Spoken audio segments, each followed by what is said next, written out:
여러분 안녕하십니까? 새롭게 하소서 김학중 목사입니다. 안녕하세요, 김정아입니다. 사람들이 고난을 이야기할 때 네. 흔히 많이 비유하는 말이 이제 터널을 지나간다 이렇게 얘기하잖아요. 근데 이 터널 속에서 저 멀리 밝은 빛이 보일 때 이 터널을 빠져나갈 수 있다라는 희망을 갖는 거. 네.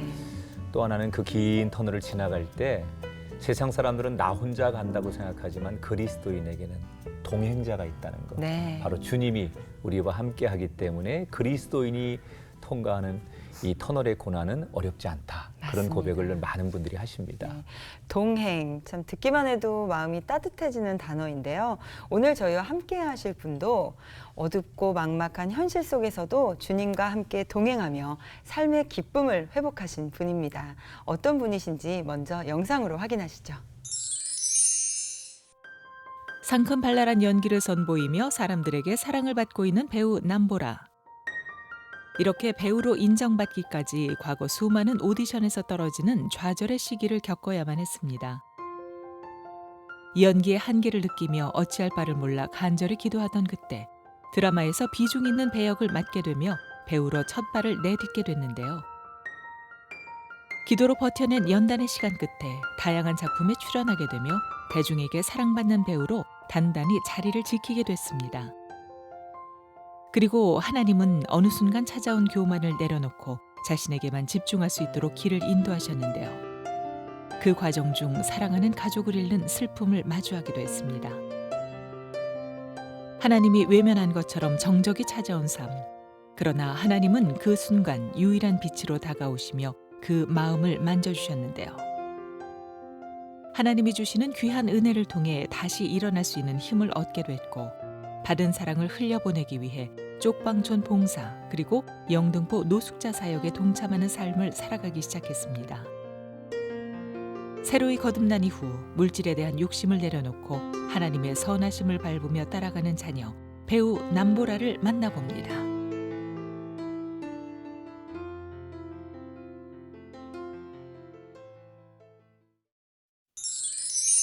네.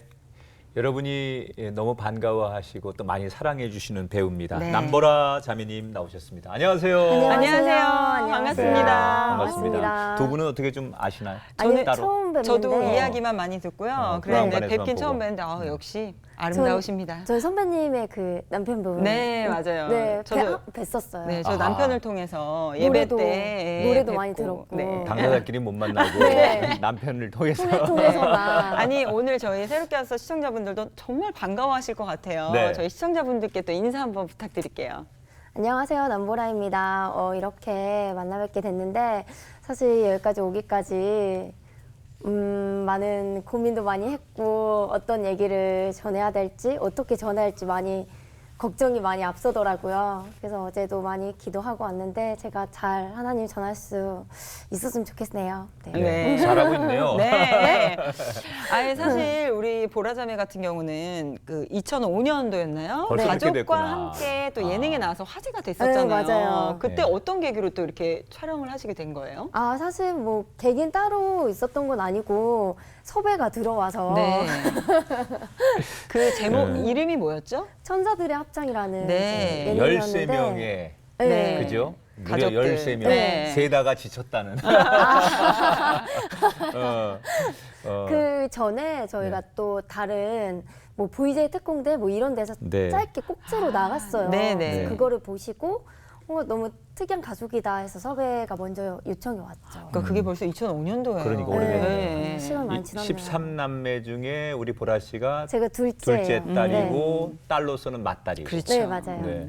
그러면 이제 맏딸이잖아요. 네. 위로 오빠가 있었지만 네. 그럼 밑으로 동생이 이제 11명 있는 건데. 그쵸? 네.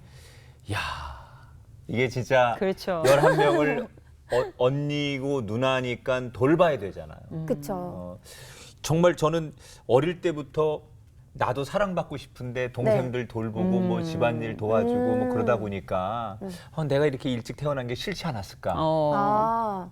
근데 오히려 저는 매일 그렇게 살았기 때문에 네. 뭐 나는 왜 이렇게 살아야지 이런 것보다는 저희 부모님께서 맞벌이를 하셨고 네. 학교 끝나면 이제 제가 동생들을 돌봐야 되는 네. 위치이고 그런 입장이어서 그럴 생각할 겨를도 없었어요. 동생들 돌보는 일 어디까지 해봤어요?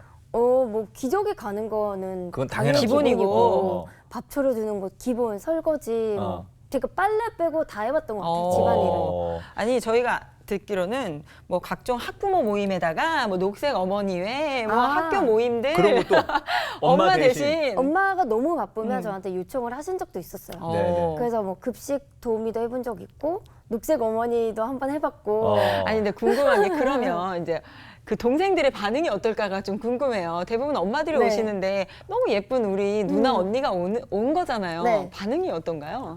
그냥 뭐 가족들은 사실 무뚝뚝하잖아요. 그쵸, 그냥 그쵸. 뭐 하나보다 오히려 그런 거 없어요. 일상에서 누나가 엄마 같은 역할을 많이 해줬기 때문에 너무 그럴 수도 자연스러운 있지. 그런 느낌이겠군요. 오히려 그 저랑 막내는 20살 차이가 나는데 네. 가니까 제 또래가 엄마더라고요. 그럴 수도 있지. 있겠네요. 그런 거 보고 너무 놀랐어요. 정말 그러네요. 음. 아니 그렇게 어떻게 보면 2005년도에 가족이랑 방송을 출연하게 되면서 연예계 네. 데뷔까지 하게 되셨어요. 네. 원래 어릴 때 음. 내가 연예인이 돼야지라는 그런 꿈들이 좀 있으셨나요? 아니 전혀 없었어요. 저는 연예인의 이용도 생각해 본 적도 없고 초밥을 너무 좋아해서 어릴 네. 때 꿈은 초밥집 사장이 어, 되는 게 꿈이다. 네. 저한테 그 미스터 초밥 왕이라는 네네네. 만화책을 보면서 나도 음. 이렇게 초밥 왕이 될 거야. 아이 같은 정말 순수한 네. 마음이네요. 음. 그러면 좀 이렇게 외향적인 성격이라든지 활달한 성격은 아니셨어요? 저 학교 다닐 때 친구들이 아픈 애인 줄 알았대요. 말을 너무 안 하니까. 네. 그리고 초등학교 때는 제 별명 울보였어요. 뭐 툭하면 운 있고 너무 말도 없고 굉장히 내성적인 아이였어요. 오. 그리고 뭐 제가 연예인 할 거라는 그런 게 없었던 게 끼도 없었고 학교에서 있는 둥 없는 둥 하는 그런 네. 애였거든요. 그러면 그 방송이 좀 계기가 돼서 많은 곳에서 연락을 받으셨다고 들었거든요. 네, 그 천사들의 합창이라는 예능 프로그램이 나가고 나서 막 검색어 1위를 하고 네. 그때는 싸이월드가 있었는데 네, 네. 방문자가 막 5만 명 하루에. 네. 그러니까 막 기획사에서 여기저기서 집에 연락이 너무 많이 오는 거예요. 네. 그래서 너무 하기 싫고 저는 내성적인 데다가 사람들 관심 받는 게 너무 무섭고 싫고 네. 이래서 막 그 전화도 피하고 전 방송도 피해 다녔어요. 네. 학교 끝나고 방송 촬영 있는 날이었는데 엄마한테 알아서 갈게 하고 안 가고 이럴 정도로 방송과는 제가 방송 일을 할 거라고 두려움이 좀 있었구나. 네, 그러면 전혀 생각도 못했죠. 집에서는 좀 권유를 하셨나요? 그래도 한번 해보면 어때? 라고. 기획사에서 너무 많이 전화가 오니까 엄마가 얘가 남들이 보기에 전문가가 보기에 좀 될 것 같은데 우리가 모르는 건가 싶었대요. 네. 그래서 엄마가 저한테 권유를 하셨어요. 조건을 대신 거셨어요. 네. 엄마가 보기에는 이 기회가 굉장히 좋은 기회인 것 같은데 한번 해보고 너가 정 아니다 싶으면은 그때 그만둬도 되지 않겠냐. 그때 제가 18살이었거든요. 네. 그래서 듣다 보니까 엄마 말이 맞는 거예요. 뭐 그런 기회가 흔치도 그렇죠. 않고 되게 어떻게 보면 큰 기회잖아요. 그렇죠. 그래서 알겠다. 대신에 내가 해보고 진짜 아니다 싶으면은 그때 돼서는 엄마 말리지 않았으면 좋겠다. 권유하지 하라고 않았으면 좋겠다. 권유하지 않았으면 좋겠다. 그래서 이제 시작을 하시고. 18살 때 첫 기획사에 들어가서 네. 시작을 하게 됐죠. 이거 어떻게 보면 좀 재능이 있었다고 하기보다는 후에 노력해서 이렇게 배우로서 자리를 탁 잡은 그런 케이스인데 내가 워낙 낯가림도 심하고 또 이 일을 해야 되겠다고 생각을 안 하고 이제 막상 뛰어들었잖아요. 네. 그 얼마나 힘들었겠어요. 그쵸. 그럼 막상 이제 이 세계에 뛰어들어 보니 네. 뭐 데뷔를 했다고 해서 되는 것도 아니고 네. 기획사에 들어갔다고 되는 것도 아니고 또 연기나 이런 걸 하다 보면 아 이게 정말 장난이 아니구나라는 걸 알았을 텐데 네.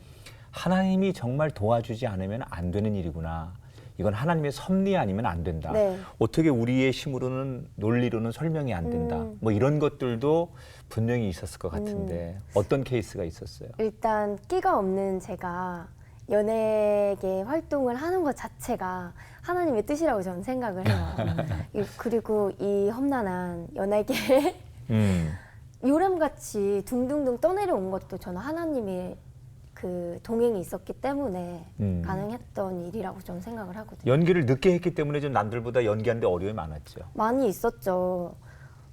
처음에 연기를 했을 때 너무 많이 오디션에 떨어지는 거예요. 그래서 떨어지고 또 떨어지고 세보진 않았지만 그래도 한 100개 넘게 떨어졌던 것 같아요. 적어도. 너무 많이 떨어지니까 아 나는 역시나 아니구나. 그리고 사실 뭐 기획사 들어갔다고 해서 다 되는 건 아니잖아요. 네. 그 당시에 회사가 연기자 파트가 잘 안 됐어요. 거기 있었던 언니 오빠들이 있었는데 다 우리 연습만 하는 거예요. 연습만 데뷔를 못하고. 그래서 결국에는 연기자 파트를 없앤다고. 그래서 자연스럽게 회사를 나오게 됐어요. 첫 네. 회사를. 네. 그리고 대학교를 들어갔죠. 네. 대학교 들어가서 공부만 하다가 대학교 들어가서 이력서 쓰는 그런 시간이 있었어요. 수업에. 네. 이력서 쓰다 보니까 이 이력서를 가지고 제가 어떤 회사도 취직을 못할 것 같은 거예요. 그래서 내가 할 수 있는 게 연기밖에 없는데 연기를 해야겠다. 이거밖에 없으니까. 네. 그래서 다시 이제 회사를 알아봤는데 회사를 알아보다가 사기도 당한 적도 있었고 돈을 떼인 적도 있었고 네. 그런 우여곡절 끝에 이제 좋은 회사를 골랐는데 그때 뭔가 이 회사다라는 그런 뭔가 마음에 강하게 오는 그런 게 있었어요. 그래서 그 회사에 딱 들어갔죠. 네. 그리고 나서 또 일이 잘 된 것도 아니에요. 거기서도 정말 수없이 계속 떨어졌어요. 오디션을. 오디션을. 그 제가 많이 들었던 얘기가 넌 안 돼. 남보라는 안 돼. 끼도 없고 얼굴도 뭐 예쁘장한 것도 아니고 그래서 넌 안 돼라는 소리 정말 너무 많이 들었어요. 그러다가 처음에는 왜 안 돼? 약간 오기로 싸우다가 나중에는 그 말에 제가 지치는 거예요. 너무 그렇죠. 안 되니까. 난 진짜 안 되는구나. 어. 난 진짜 안 되는구나라고 느꼈던 때가 대학교 때 실습 공연을 하는데 네. 대사가 4마디밖에 없는 거예요. 네 공연 안에서도. 네, 신문 주세요, 신문 주세요 이 2마디를 2번 반복하는 거예요. 네. 신문 주세요, 신문 주세요 이거. 네. 신문이요, 신문이요 하고 1막 끝나고 2막에 신문이요, 신문이요 하고 들어가고 그럼 무대 뒤에서 가만히 있다가 나가고 신문이요, 신문이요 하고 그걸 보면서 나는 이거밖에 안 되는구나. 그때 당시에 또 되게 제가 붙었으면 하는 오디션에 떨어졌어요. 네. 떨어지고 학교에서는 대사 4마디밖에 없고 그래 나는 4마디야 이러고 있었죠. 그래서 그때 정말 난 아니야. 난 포기하겠다. 네.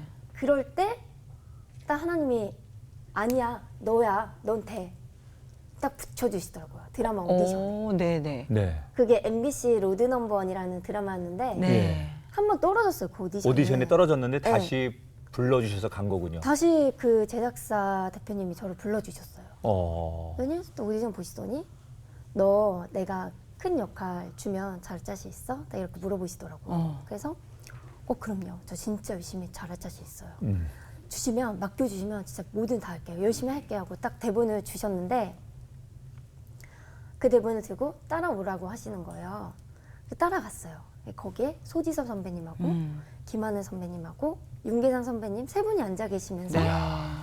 이제 너희랑 같이 하게 될 동생이야 이렇게 소개를 해주시는 거예요. 네. 예. 그게 지금 로고스 필름이었고 네. 그때 감독님 방에 십자가랑 신앙계랑 성경이 이렇게 쌓여있는 걸 보고 하나님이 나 포기하지 말라고 기회를 주셨구나. 그렇게 큰 기회를 주셨구나. 야.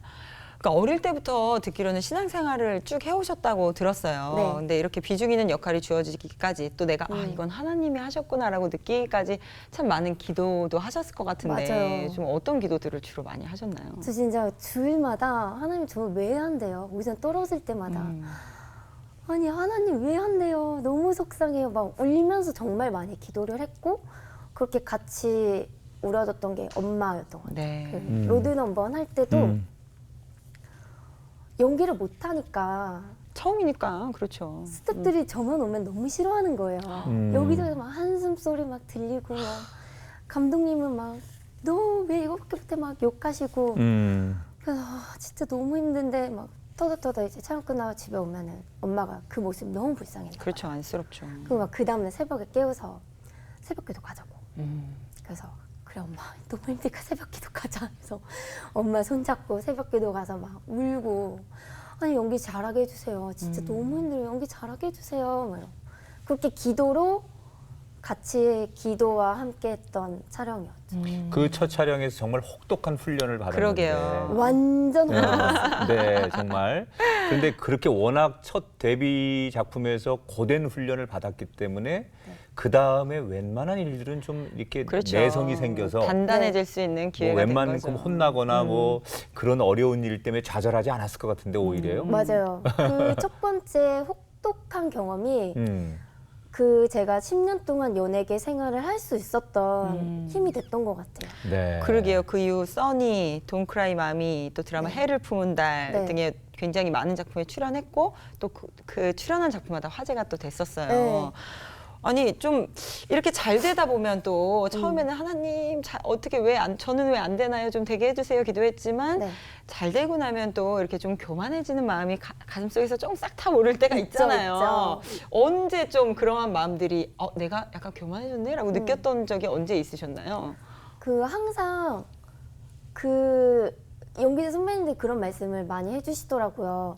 배우는 선택받는 직업이야. 그래서 선택받는 거 너무 수동적이잖아요.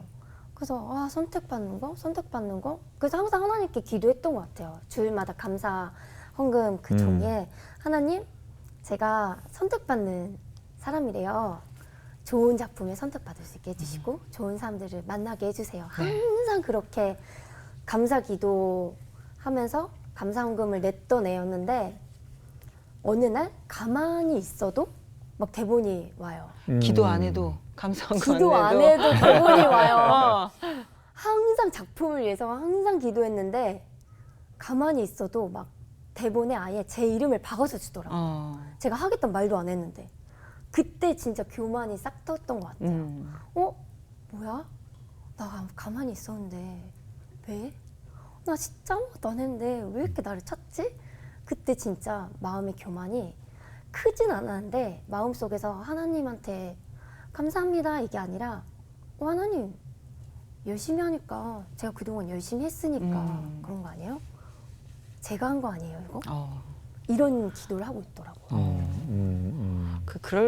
이게 참 그런 것 같아요. 연예인 또 이쪽 계통은 더 그럴 수밖에 없는 맞아요. 상황들이 만들어지고 그때 딱 중심을 맞아요. 잘 지키는 사람이 정말 신앙인인 거죠. 예.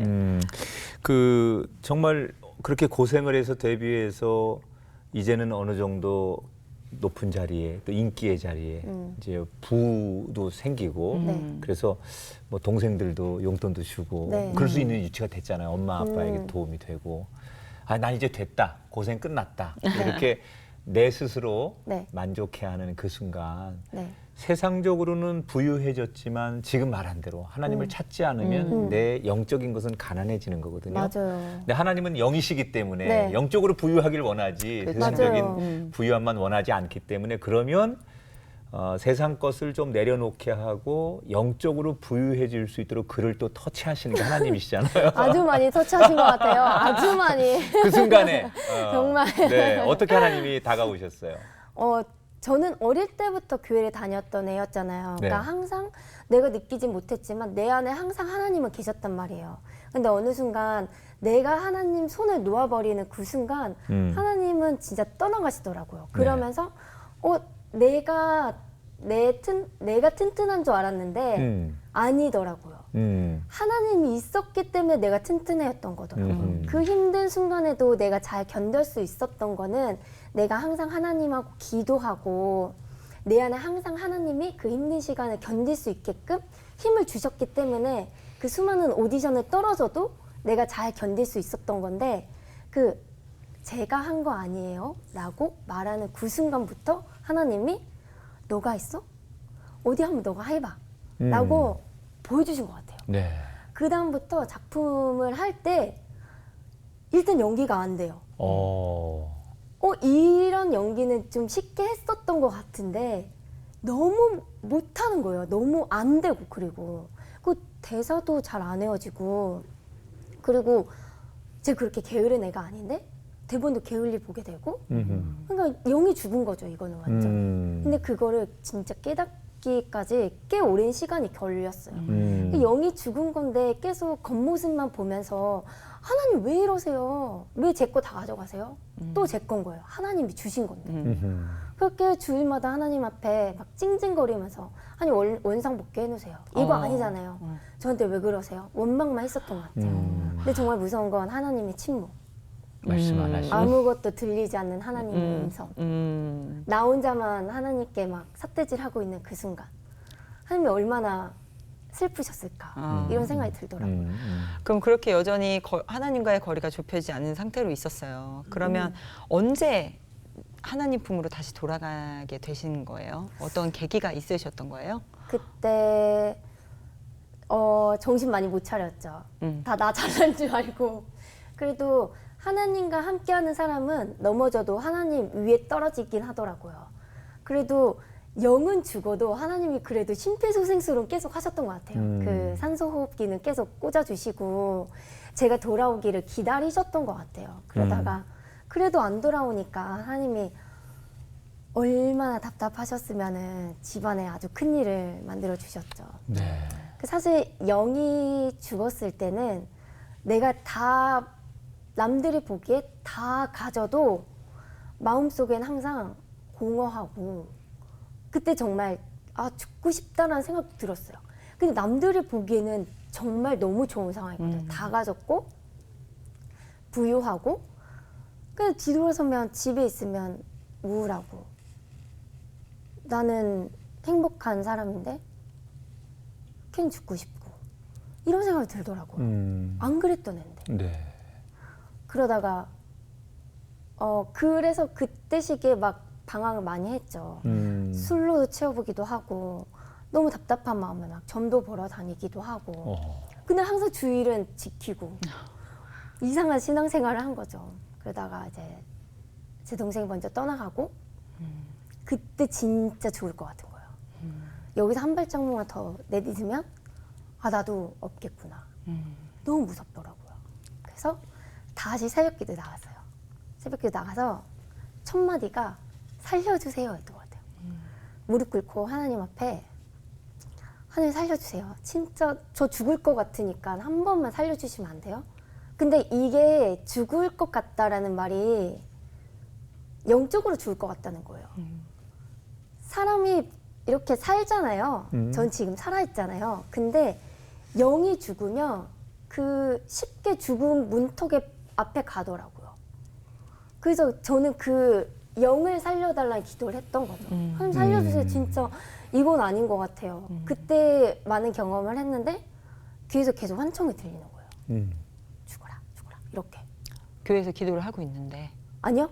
평소에 교회에서 기도를 하지 않고 평소에 밤에 잠자기 전에 그 뭐 진짜 이 소리를 듣다가는 내가 내 자신을 해칠 것 같은 거죠. 그래서 진짜 성령이 있으면 악령이란 게 있잖아요. 악령이란 게 있구나. 그때 알았고 내가 이 소리를 쫓아가다가는 내가 나를 죽일 수 있을 것 같으니까 다시 하나님 앞에 간 거죠. 살려주세요. 이렇게 안 좋은 영들이 나를 해치려고 합니다. 하나님. 이 소리도 듣기 싫고 살고 싶어요. 살려주세요. 막 이렇게 기도를 한 3개월 진짜 꼬박 나가면서 했죠.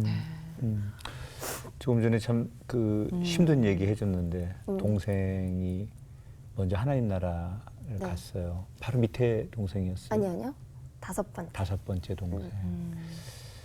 그 굉장히 이렇게 엄마 같은 누나였잖아요. 5번째 동생. 늘 같이 컸고 또 알기로 누나가 굉장히 많이 아끼고 격려도 많이 하고 또 공부 열심히 하라고 뒤에서 응원도 많이 해준 동생이었다고 들었는데 그 동생을 그렇게 하나님 나라 먼저 보내고 너무 본인도 조금 전에 얘기한 것처럼 영적으로 너무 메말라 있고 그래서 굉장히 충격이 더 크지 않았었을까 그 당시에. 컸죠. 그때 정말 많이 후회하는 게 내가 깨어 있었더라면. 그러니까 깨어 있었다는 게 그냥 눈 뜨고 이렇게 깬 게 아니라 내가 영적으로 하나님한테 붙어 있었더라면. 내가 진짜 올바른 그런 신앙을 가지고 잘 생활했더라면 그런 일을 겪지 않았을까? 이런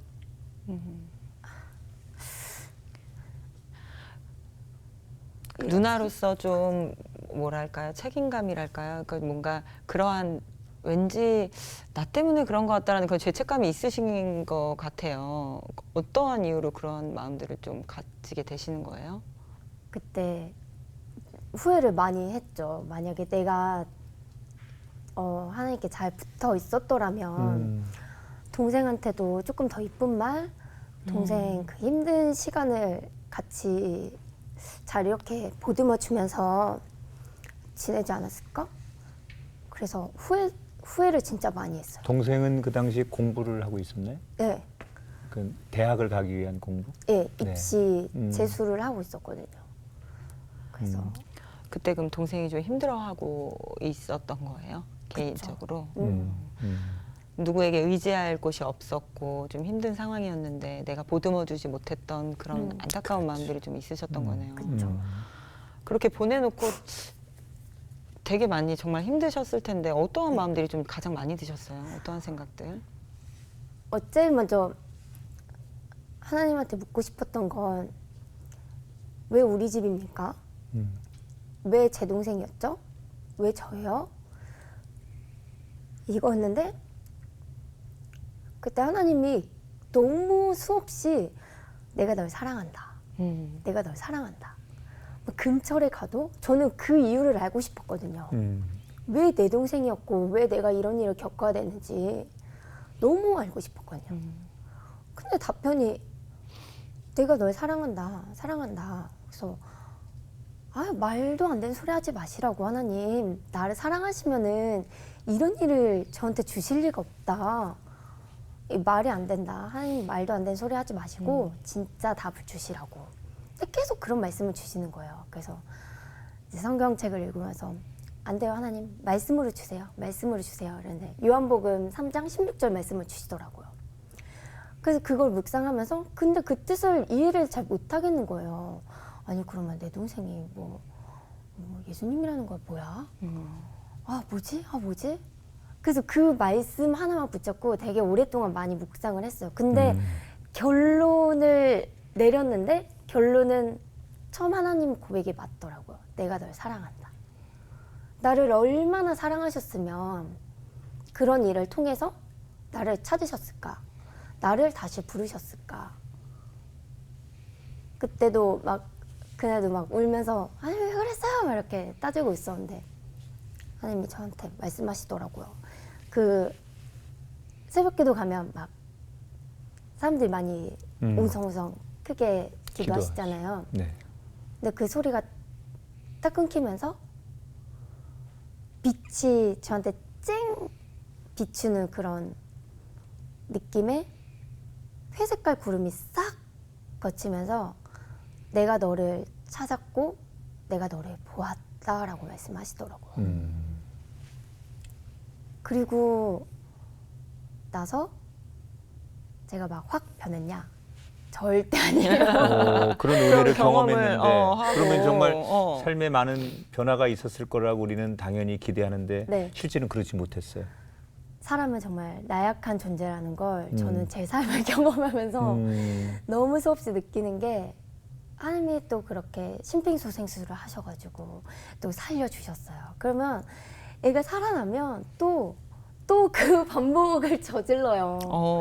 또 살아나면 또 친구들하고 노는 걸 좋아하고 또 세상적으로 물들고 근데 또 넘어지고 다시 울면서 하나님한테 가고 그러면서 또 교회는 주일날이면 가고 주일날 정말 열심히 나가고 근데 또 넘어지고 다시 하나님한테 가서 회개하고 넘어지고 다시 가고 이런 걸 정말 많이 반복을 했던 것 같아요. 그러다가 그러면 정말 이런 것의 일상이 계속 반복되면 어느 날 나도 싫고 싫더라고요. 하나님 보는 것도 싫고 그렇잖아요. 근데 어떤 계기를 통해서 정말 싫은 내 자신을 변화해야 되겠다라고 생각하는 때가 있는데 본인에게 혹시 그런 체험이 있었는지요? 그런 체험이 있었죠. 그렇게 하나님이 그 엄청난 슬픔과 고난 속에서 저를 살려주셨잖아요. 그 안에서 정말 엄청난 회복이 일어났어요. 그렇게 막 매일 아무것도 못할 것 같고 어떻게 살아야 될지도 모르겠던 저에게 정말 감사할 줄 아는 마음도 주시고 그리고 다시 일할 수 있게 힘도 주시고 근데 또 넘어지고 세상 앞에 또 가고 그런 뭐 세상적인 문화에 또 물들고 재밌어하고 뭐 이런 제 자신을 보면서 너무 이중적이잖아요. 교회 가서 경건하게 하나님 어쩌고저쩌고 이렇게 기도하면서 또 월요일, 화요일, 수요일, 금요일만 되면 또 신나게 친구들하고 놀러 나가고 이런 저의 이중적인 생활을 보면서 이건 아니다 싶더라고요. 그래서 다 끊었어요. 친구들하고 약속도 일단 끊었고 내가 일요일 날 이 주일 예배 때 받았던 마음을 월요일까지 한번 가져가 보자. 그게 처음에 시작이었던 것 같아요. 그래 이 마음을 월요일까지만 가져가 보자. 월요일 날 아침에 일어나서 하나님 앞에 기도하고 성경책을 읽고 일요일 날 그 마음을 잃지 말자. 하루가 사라지더라고요. 그럼 월요일 날 저녁에 또 다짐을 하는 거죠. 그래 이 마음을 화요일까지만 가져가 보자. 화요일까지만. 화요일도 그렇게 살아요.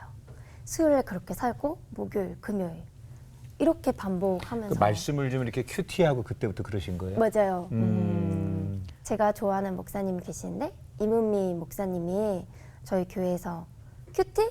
했어? 당근이지 이거 캠페인을 하셨어요. 그 목사님이 설교 듣는데 매일 나의 첫 번째 시간, 나의 첫 번째 플레이스에 항상 하나님을 두라고 말씀하시더라고요. 그래서 오케이 나도 해보자. 그래서 일어나자마자 말씀 큐티, 그 다음날 아침에도 말씀 큐티. 그러니까 정말 사람이 많이 바뀌더라고요. 그러게요. 이게 말씀이라는 것이 힘이 있어서 사람을 정말 많이 변화를 시키는데 맞아요. 우리 보라자매의 삶 속에서도 어떻게 보면 그 마음으로 인해서 큐티로 인해서 말씀으로 인해서 진정한 변화들이 좀 시작됐을 것 같거든요. 어떠한 변화들이 실제적으로 좀 일어나던가요? 일단은 그 정글 같은 연예계 생활을 하면 친구들하고 비교를 안 할 수가 없어요. 그렇죠. 네. 근데 전혀 그런 것도 없어지고 뭐 나는 하나님이면 돼. 약간 이런 마음이 드니까 모든 자존감을 다 하나님이 세워주시더라고요. 그래서 어딜 가도 어떤 장소에 가도 내 든든한 백 하나님 있으니까 괜찮아 나 하나님 있으니까 여기서 내가 기죽을 게 뭐 있어? 약간 이런 강한 마음이 생기더라고요. 네. 그 일상에서도 그 읽었던 말씀이 이게 살아 움직인다는 말이 뭔지 알겠더라고요. 어떤 어려운 상황이 있으면은 그 말씀이 떠올라요. 그러면 그 말씀을 붙잡고 그 상황을 이겨내는 거예요. 그렇게 하나하나 내 자신이 조금 성숙해가는 네. 그런 과정. 보통 신앙인들이 머리로 하나님을 처음엔 알다가 그것이 이렇게 가슴으로 내려오고 그 가슴에서 뜨거워지면 네. 내 손과 발로 하나님을 드러내게 되잖아요. 그게 네. 이제 나누고 베풀고 누군가를 섬기는 일. 네. 근데 우리 보라자매가 지금 이제 그런 단계까지 온 것 같아요. 여기저기서 많이 이렇게 좀 남을 돕는 일 이런 일을 지금 섬기고 있다고 들었어요. 쪽방촌 봉사를 4년째 하고 있는데 사실 그것도 이제 저의 회복을 위한 하나의 수단으로 처음엔 갔다가 지금은 하나님 만약에 예수님이 여기에 오셨더라면 어떤 마음으로 여기에서 봉사를 하실까? 그리고 그분들의 삶을 보면서 여긴 분명히 하나님이 계실 텐데 보지 못하는 그분들이 너무 안타깝고 슬프더라고요. 그래서 제가 하는 일은 그냥 음식을 나눠드리고 계절마다 이제 뭐 떡을 나눠드린다거나 오뎅국을 나눠드린다거나 이런 일을 하는데 그냥 내가 여기에 있는 것만으로도 그분들이 위로를 받으시더라고요. 그렇죠. 그래서 아니, 보라양이 와서 이렇게 무료 급식을 나눠주고 쪽방촌 노인들에게 가서 손 한번 잡아주고 그렇죠. 옆에 서 있는 것만으로도 얼마나 힘이 되겠어요. 맞아요. 그래서 항상 이 오뎅국 하나에 하나님이 담겨가길 그런 마음으로 드리고 있어요. 그러게요. 이게 어려운 곳을 다니시다 보면 또 그분들을 통해서 얻는 또 기쁨과 은혜들이 또 있잖아요. 네. 이렇게 많은 분들을 또 만나실 텐데 네. 어떠한 은혜들을 좀 경험하시게 되나요? 제가 진짜 겪었던 일인데 막 이렇게 그날도 주먹밥 나눠드리고 있었어요. 네. 근데 어떤 한 분이 여기만 나눠주지 말고 저기 방에 숨어있는 사람도 좀 만나 이래가지고 막 저를 데리고 가시더라고요. 근데 할아버지가 그냥 삶을 놓으셨어요. 술에 너무 취하셔가지고 정신도 없으시고 막 거기서 대소변도 그냥 방에서 하시고 삶이 아무것도 없어요. 근데 저희 엄마랑 동갑이시더라고요. 너무 안타까운 거예요. 그래서 할아버지 뭐 필요하세요? 했더니 담배가 필요하시대요. 제가 담배 사다 드리면 제 말씀 들으실 거예요? 네, 그렇게 하겠대요. 그래서 담배랑 물이랑 뭐 샤워 도구랑 이런 거 다 사다 드리고 할아버지 이렇게 사시면 안 된다고. 사셔야죠. 이렇게 사시면 안 돼요. 살아야 된다고. 제발 이거 하시고 이거 맛있는 음식도 드시고 교회 나가시고 기도하세요. 그리고 나갔어요. 네. 한 달 뒤에 그 할아버지 만나러 집에 갔어요. 네. 안 계시더라고요. 그래서 어디 가셨지 했는데 그 예배당에서 예배를 드리고 계시는 거예요. 네. 그래서 놀랍다. 할아버지 예배를 드리시다니. 그래서 막 다이처럼 찬양하면서 막 그 노래 부르시면서 막 이렇게 신나게 예배를 드리시는데 너무 감동이더라고요. 그것도 그 다음 달에 갔어요. 할아버지가 정말 살이 오르시고 네. 그 찌들었던 그 때를 벗기시고 그 피부 톤이 좋아졌어요. 일단. 그 또 다음 달에 갔더니 사람들은 웃고 떠드시고 계시는 거예요. 이런 걸 보면서 하나님은 살아계셔. 하나님이 계셔. 진짜. 네. 이거 저희 간증거리예요. 그렇구나. 정말. 그렇게 하나하나 이렇게 체험하고 경험하다 보면 네. 이전에 보라자매가 생각했던 삶의 행복의 조건들 네. 이런 것들이 그렇게 하나님을 진정으로 만나고 나서의 이전과 이후는 많이 달라졌을 것 같아요. 기준이 완전 많이 달라졌어요. 예전에는 정말 그 세상적인 성공만을 위해서 달려갔어요. 그냥 꼭대기, 무조건 꼭대기야. 꼭대기 이렇게 달려가다가 확 꺾이었잖아요, 제가. 그리고 하나님을 진짜 만나고 나서는 그 바울의 서신 중에 나는 궁핍에 취할 줄도 알고 난 빈곤에 처할 줄도 안다. 그 말씀이 너무 와닿더라고요.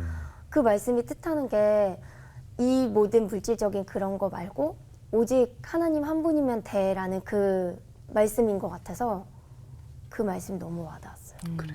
그래서 맞아. 높이 올라가면 그 위에 또 뭐가 있겠어. 아무것도 없지. 이런 생각이 들더라고요. 우리 보라자매 오늘 이야기를 들으면서 사실 나이는 어리지만 참 속이 깊고 또 그 하나님을 사랑하는 그 열정이 참 대단하다라는 마음이 네. 들면서 네. 앞으로 참 또 어떠한 모습으로 우리 대중들에게 비춰질지가 참 기대가 돼요. 네. 마지막으로 우리 보라자매 가지고 있는 계획 또 기도 제목 있다면 나눠주세요. 함께 기도하겠습니다. 제가 30대 초반이고 20대 때 정말 광란의 시간을 보냈고 그러니까 전 그런 문화를 알잖아요. 그러니까 그런 문화에 취해 있는 그런 청년들이 너무 안타깝더라고요. 그게 정말 안 좋고 나쁜 영향력이고 지금 당장은 눈에 안 보이지만 그걸 정말 영혼을 갉아먹는 일이거든요.